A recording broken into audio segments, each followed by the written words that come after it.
Magandang umaga, ngayon pa araw ng Huwebes, March 21, 2024. Narito po muli ang update sa lagay ng panahon. Northeast monsoon o amihan nakaka-apekto sa Luzon at easterlies naman ang nakaka-apekto sa nalalabing bahagi ng bansa. Walang bagyo o low pressure area na minomonitor sa loob at labas ng ating par na maaaring maka-apekto sa lagay ng panahon. Ngayong araw, ang Eastern Visayas at Caraga asahan ng maulap na halangitan na may kalat-kalat na pag-ulan at thunderstorms dahil po sa easterlies. Ang Cagayan Valley, Cordillera Administrative Region, Aurora at Quezon asahan din ng maulap na halangitan na may mahihinang pag-ulan dahil sa amihan. Apektado pa rin po ng amihan ang Metro Manila at nalalabing bahagi ng Luzon.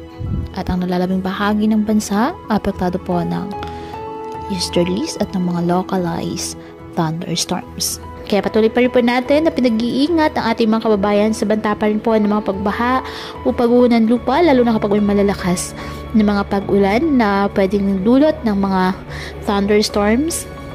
At ugaliin po na magdala palagi ng payong o kahit anumang panangga sa ulan o di kayo nang po ay sa init ng araw kapag lalabas ng ating mga tahanan. At yan po muna ang update sa lagay ng panahon ngayong araw. Muli patuloy po tayo na mag-ingat at palaging tandaan, God loves you.